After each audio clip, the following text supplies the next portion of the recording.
Hello guys, this is me Gautam and you guys are watching my YouTube channel Dream Rover. ഇന്നത്തെ എൻ്റെ വീഡിയോന്റെ content എന്താണെന്ന് വെച്ചാൽ നമുക്ക് പലർക്കും ചിലപ്പോൾ ഒരു ലൈഫിൽ ഒരു സിറ്റുവേഷൻ വന്നേക്കാം. നമ്മളെ ബിസിനസ് പരമായിട്ടോ നമ്മളെ ജോബിന്റെ പരമായിട്ടോ ഒരു 4-സ്റ്റാർ ഹോട്ടലോ 5-സ്റ്റാർ ഹോട്ടലോ പോയിട്ട് ബ്രേക്ക്ഫാസ്റ്റ് കഴിക്കുകയാണെങ്കിൽ അവിടുത്തെ ബ്രേക്ക്ഫാസ്റ്റ് സ്പ്രെഡ് കൺഫ്യൂസിംഗ് ആയിരിക്കും. ഈ ഒരു ചെറിയ വീഡിയോ നിങ്ങൾക്കുള്ളതാണ്. കാരണം നിങ്ങൾക്ക് മേ ബി ഒരു പ്രൊമോഷൻ ഒക്കെ കിട്ടി നിങ്ങളുടെ മാനേജറുടെ കൂടെ ഒരു 5-സ്റ്റാർ ഹോട്ടലിൽ പോയിട്ട് ബ്രേക്ക്ഫാസ്റ്റ് കഴിക്കുകയാണെങ്കിൽ ആ ബ്രേക്ക്ഫാസ്റ്റ് മെനു കണ്ടിട്ട് നിങ്ങൾ റിച്ച് ഫാമിലിയിൽ ജനിച്ച് വളർന്ന ഒരാളാണെങ്കിൽ നിങ്ങൾക്ക് വലിയൊരു ഇഷ്യൂ ഉണ്ടായില്ലായിരിക്കും. പക്ഷെ ഒരു സാധാരണക്കാരൻ പോലത്തെ സാധാരണക്കാരനാണെങ്കിൽ ഈ വീഡിയോ നിങ്ങൾക്ക് ഇഷ്ടപ്പെടും. വീഡിയോ മുഴുവൻ കാണാൻ ഇഷ്ടപ്പെടുന്നതായിരിക്കും.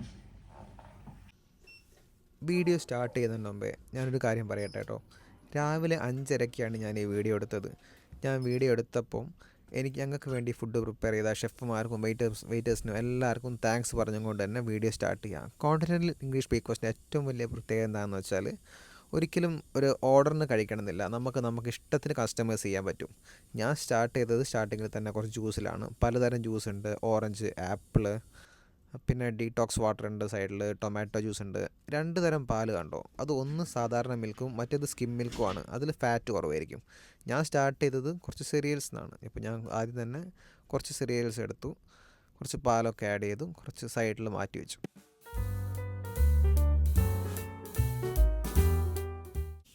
ബട്ടർ ഇല്ലാതെ ഒരു ഇംഗ്ലീഷ് ബ്രേക്ക്ഫാസ്റ്റും ഇല്ല കേട്ടോ. ബട്ടർ ഭയങ്കര ഇമ്പോർട്ടൻസ് ആണ്. പിന്നെ കുറച്ച് സീഡ്സ്, ആൽമണ്ട്സ് എല്ലാം ഉണ്ടായിരുന്നു സൈഡിൽ. ഹോട്ട് സെക്ഷനിലേക്ക് നോക്കുകയാണെങ്കിൽ ഗ്രിൽ ടൊമാറ്റോ, സോസേജസ്, ബേക്കൺ, പിന്നെ പേസ്ട്രി സൈഡിലേക്ക് നോക്കുകയാണെങ്കിൽ ക്രോസോൺസ്, ഡാനിഷ് പേസ്ട്രി, മഫിൻസ്, അതിൻ്റെ കൂടെ കഴിക്കാനായിട്ട് ജാം, അതായത് ബ്രെഡിൻ്റെ കൂടെ കഴിക്കാനുള്ള ജാം, അതെല്ലാം ഉണ്ടായിരുന്നു. ഞാനിവിടെ വിദേശത്ത് മാത്രം കണ്ടുവരുന്ന അലർജിയാണ് ഗ്ലൂട്ടൻ അലർജി എന്ന് പറഞ്ഞാൽ. അതെന്താണെന്ന് വെച്ചാൽ നമ്മുടെ ധാന്യങ്ങൾക്ക് എലാസ്റ്റിസിറ്റി കൊടുക്കുന്ന ഒരു പ്രോട്ടീനാണ്. അത് ഇവിടെ കഴിച്ചാൽ മരിച്ചു പോകുന്ന ആൾക്കാർ ഇഷ്ടം പോലെയുണ്ട്. ഹോട്ട് സെക്ഷനിൽ അതല്ലാതെ പോറിഡ്ജ്, പൊട്ടറ്റോസ്, ഫ്രൈഡ് എഗ്ഗ് എല്ലാം ഉണ്ടായിരുന്നു കേട്ടോ. ഈ ക്രിസ്പി ബേക്കൺ എന്ന് വെച്ചാൽ ഒരു സമയത്ത് അമേരിക്കയിൽ ഈ പോർക്കിൻ്റെ ഫാറ്റ് വെറുതെ കളയുന്നൊരു സമയം ഉണ്ടായിരുന്നു. അതിനുശേഷം ഈ ഫാറ്റ് എങ്ങനെ യൂട്ടിലൈസ് ചെയ്യുക എന്നുള്ളൊരു ചിന്തയിലാണ് ഈ ബേക്കൺ എന്ന് പറയുന്ന സംഭവം ഉണ്ടായത്.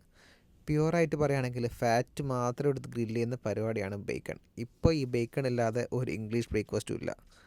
പിന്നെ അതിനുശേഷം ഞാൻ മെല്ലെ ഒരു കോഫി എടുത്തു, ഒരു കാപ്പച്ചീനോ എടുത്തു. കോഫിയിൽ തന്നെ പലതരം ഓപ്ഷൻസ് ഉണ്ട് കേട്ടോ. കാപ്പച്ചീനോ കൂടാതെ കഫേ ലാത്തെ, അമേരിക്കാനോ, എക്സ്പ്രസോ എന്നെല്ലാം പറഞ്ഞിട്ട് ഇവർ അങ്ങോട്ടും ഇങ്ങോട്ടും ഡിഫറെൻ്റ് ആവുന്നത് എങ്ങനെയാണെന്ന് വെച്ചാൽ അവരിലുള്ള ഫോമിൻ്റെ കണ്ടൻറ്റ്, മിൽക്കിൻ്റെ കണ്ടൻറ്റ്, കോഫിയുടെ സ്ട്രെങ്ത്ത് എല്ലാം വെച്ചിട്ടാണ്. എക്സ്പ്രസോ ആണ് one of the strongest coffee. Espresso ഷോർട്ടായിട്ട് കുടിക്കുക. ഒരിക്കലും ഒരു ഫുൾ കപ്പിലൊന്നും എക്സ്പ്രസോ കുടിക്കാൻ പറ്റില്ല. അതിന് അതിൻ്റേതായ ചെറിയ ഷോർട്ട് കപ്സ് ഉണ്ടാവും.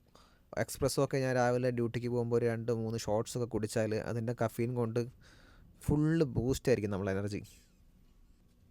ഈ ഒരു ബ്രേക്ക്ഫാസ്റ്റൊക്കെ കണ്ടിട്ട് ഇതൊക്കെ എങ്ങനെയാണ് കഴിക്കുക എന്ന് നിങ്ങൾ വിചാരിക്കുന്നുണ്ടെങ്കിൽ പുറത്ത് UK-യിലും US-ലും ഒക്കെ പഠിക്കാൻ പോകുന്ന ടീംസ് ഉണ്ടാവുമല്ലോ, അവരോട് ചോദിച്ചാൽ മതി. ആദ്യത്തെ 2 ദിവസം നല്ല ബുദ്ധിമുട്ടുണ്ടാവുമെങ്കിലും 3-ാമത്തെ ദിവസം മുതൽ ശീലമായിക്കോളും. എനിക്ക് പിന്നെ ഫുഡിൻ്റെ കാര്യത്തിൽ അങ്ങനെ ഡിമാൻഡ്സ് ഒന്നുമില്ല. ഒരിക്കലും അത് വേണം ഇത് വേണം അങ്ങനെയൊന്നും ഞാൻ പറയാറേ ഇല്ല. എന്താണോ ഉള്ളത് അത് സന്തോഷമായിട്ട് വയറ് നിറച്ചും കഴിക്കുന്ന കൂട്ടത്തിലാണ് ഞാൻ. എനിക്ക് പേഴ്സണലി ഹോട്ട് ഫുഡ് കഴിച്ചതിന് ശേഷം സെറിയൽസ് കഴിക്കാനാണ് ഇഷ്ടം. ഇതൊന്നും കൂടാതെ കോൾഡ് കട്ട്സ് ആയിട്ടുള്ള ham, fresh cut fruits, yogurt, cheese എല്ലാം ബുഫേയിലുണ്ടായിരുന്നു കേട്ടോ. ഗൈസ്, അങ്ങനെ ബ്രേക്ക്ഫാസ്റ്റ് കഴിച്ച് അപ്പോൾ ഒരു കോണ്ടിനെൻ്റൽ ഇംഗ്ലീഷ് ബ്രേക്ക്ഫാസ്റ്റ് എന്താണെന്നുള്ള എൻ്റെ ചെറിയ ഐഡിയ അത് കണ്ട് എല്ലാവർക്കും ഉണ്ടായി വിചാരിക്കുന്നു. ഇതേപോലത്തെ വീഡിയോസ് ഇനിയും കാണാൻ വേണ്ടിയിട്ട് ചാനൽ സബ്സ്ക്രൈബ് ചെയ്യുക. അടുത്തൊരു വീഡിയോ ഇനി കാണുന്നവരെ this is me Gautam Raj signing off. Watching my YouTube channel dream rover. ഞാനിപ്പോൾ ഉള്ളത് റോട്ടർഡാമിലാണ്, നെതർലാൻഡിലെ. ഇപ്പോൾ ഇവിടെ സിറ്റി സെൻറ്ററിലാണ്. അപ്പോൾ ഇവിടെ ഒരു ലോക്കൽ മാളുണ്ട്. ആ മാള് മൊത്തമായിട്ട് നിങ്ങളൊന്ന് കാണിച്ചു തരാമെന്നാണ് ഞാൻ ഈ വീഡിയോയിലൂടെ വിചാരിക്കുന്നത്. അപ്പോൾ വീഡിയോ മുഴുവൻ കാണാൻ ഇഷ്ടപ്പെടുന്നു വിചാരിക്കുന്നു.